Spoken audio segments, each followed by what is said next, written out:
Time now for the steeplechase, and Courtney Frerichs of New Mexico setting the collegiate and meet record last year right here in Eugene. And Eleanor Purrier of New Hampshire has a big gap between herself and everyone else on season bests. And she also has a lot of experience on the NCAA stage. She was third in last year's meet in the steeplechase.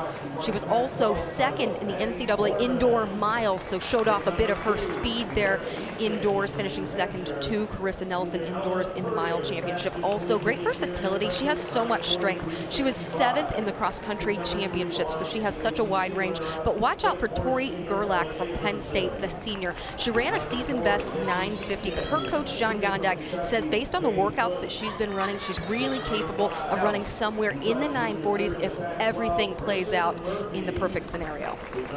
And also in this race, freshman Allie Ostrander. She's a redshirt freshman with some injury problems, but she is going to be attempting a very tough double. She's going to run this steeplechase, which is an event that she's somewhat new to in 2017. And in about 75 minutes after that, she's going to attempt also to run the 5,000 meters. Tough double. And you are not kidding by somewhat new. This is just her 4th steeplechase ever. Which means she ran one before the regionals, ran the regionals, and then ran Thursday's semifinal. And her debut in the steeplechase was one of the best that we've seen. She ran 9:55. That's exactly right, and she did extremely well. Her coach, Corey Immels, himself an outstanding distance runner in his day, said that he feels she's capable with a fast early pace, solid pace, not a tactical one, of running in the 930s. And she's only about 5 feet tall, 5'1", and she is as outstanding. She's as outstanding in the classroom as she is on the track. Laura and I were commenting the other day, we couldn't figure out if it looked like a 7th grader or an 8th grader invaded the field. She really is very small and looks very young, but let me tell you, she has a heart of a lion, and because she's so small, she just kind of bounces along the track, especially off the water jump. She just bounces after the water jump, and that thing will really take a lot out of you, especially the 7th time through. Yeah, don't let the physical stature deceive you, because she is a fierce competitor. You know, cute story, after her heat where she advances, the press got around her and started talking to her. And she says, you guys didn't know that in middle school, I won the 110-meter hurdle, the 100-meter hurdles, the 300-meter hurdles. She said, you got to do your homework. I'm good at this. And they all laughed. 12 finalists.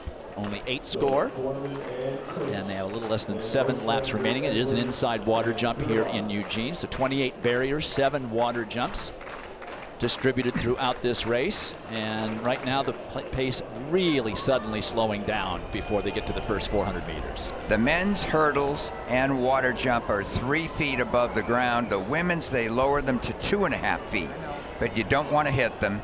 You've got to be careful if you're buried in the back of the pack there to give yourself enough room to hurdle, and it takes 3 or 4 steps before you get there that you know that you don't have to stutter step.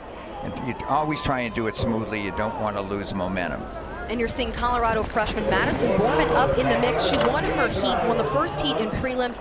She ran a 15-second PR in Thursday's qualifying heat. Very impressive running from the freshman. Let me tell you, the field has to worry about her. When you look back at her record from Round Rock High School, she was one of the top milers in the country, and they invited her around to all the invitational races. And I'm talking, they have them in Boston indoors and New York outdoors and so forth. And she ran the mile, the equivalent of about a 4:37 mile. Just less than 6 laps remaining now, and Madison Borman and... Let me correct my math there quickly, Dwight, for Borman.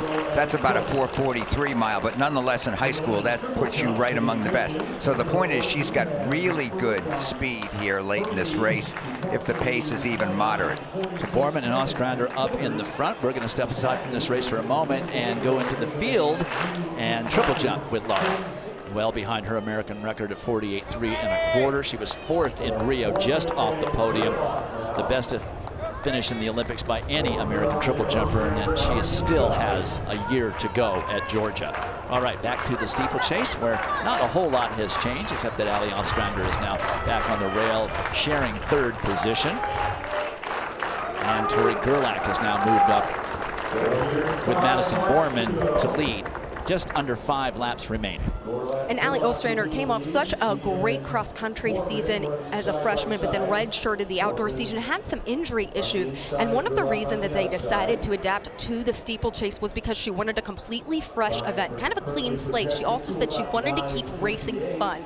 She is such a gritty competitor, and this just seemed like an event that she thought would really challenge her and really keep things exciting for her, because she is such a versatile athlete. She could do a lot of things throughout her NCAA career in terms of being able to bounce between the steeple, the 5K, the 10K. So she really thought that this was something that just looked exciting to her. She's from Alaska. She's done a ton of these very aggressive mountain races that they do, basically 6 miles straight up. So she is no stranger to fighting it out in these very tough situations. Well, the pace is pretty moderate. They're projecting just under 10 minutes at this point. So we will now take a look at the heptathlon that took place over the last 2 days, part 1 of that competition tomorrow. Kendall Williams continuing to dominate the multi. She is the future of multi-eventing in this country, having competed at the Olympic Games in Rio. So she now has had all the experience at the highest levels. And boy, has this race changed, really spread out. Allie Ostrander and Ellen Purrier now have taken over. They're starting to leave the rest of the field in the dust. Purrier is undefeated, Dwight, this year so far in steeplechase competition, 6-0. She brings 4:29 indoor mile time best to this event. So it's Ostrander, Purrier, who seems to be just as pleased as she could be to follow the pace of Ostrander, and then Madison Borman back there in third, probably 6 or so meters back. And then the rest of the field strung out, 2 laps remaining. Borman definitely not out of it with her speed. If she can keep them that close with a lap to go and have anything left at all, she's got a chance with her speed to be a factor. Purrier feels that she's got more speed than Ostrander, based to me on the way she's running the race. She's drafting off Ostrander. And keep in mind, Ostrander is planning to be back on the track for the 5K. That is such a tough double, so that just shows you what confidence they have in her ability.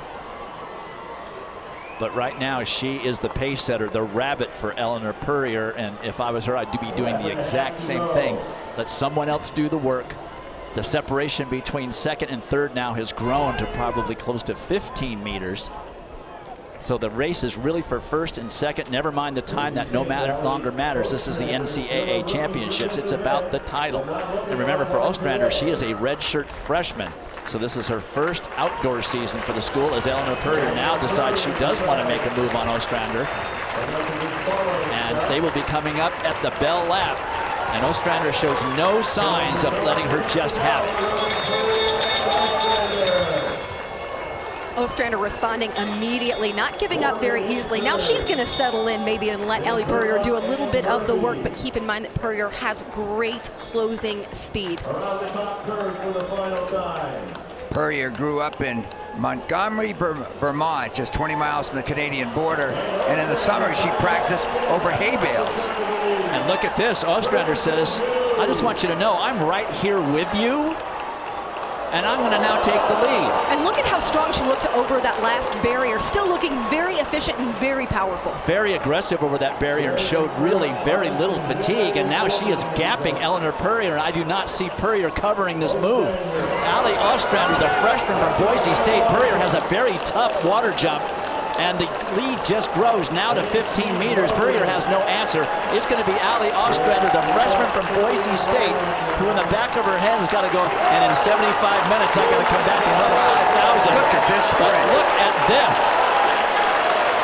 She said, closing kick, I'll show you closing kick. She is going to be right at 9:40, a gigantic personal best for her and an NCAA title. Purrier slips all the way back to fourth as Borman gets second and Gerlach third. What an amazing last couple of laps in this women's steeplechase. What gutsy running from the freshman from Boise State. I'm surprised at Purrier pushing when she did, because she ran out of gas. Your antenna goes up in a race like this when you're this experienced, and you know how much you've got left, and you usually don't fail like she did. Look at how she passes with authority right here over Allie Purrier, and then capitalizes on a great hurdle right there over the barrier. Look at her coming on strong right here. You can see that Purrier is showing a little bit of strain on her face, whereas Ostrander just glides right there. She feeds right off of that pass that she makes it with authority, and then closes so strong right there. You can see her arms pumping, moving very well as she powers down the stretch and all the way through the line to take the NCAA steeplechase title. Well, the key was Purrier had to chop badly to take that barrier on the backstretch, and that ended it. Allie Ostrander, the freshman from Boise State, with a gigantic lifetime best and a collegiate best by 9 seconds.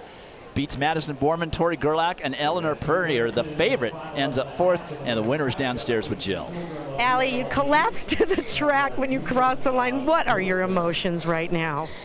Yesterday I was watching the meet and I just kept seeing people become national champions, and I was just staring at the screen in awe, wondering, I just can't even imagine what that feels like, and how I can.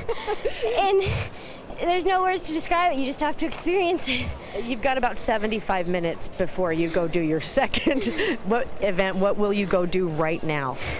Gonna go for a little jog, try to keep the adrenaline going, give my parents a hug. Get to it. Thanks. Up here.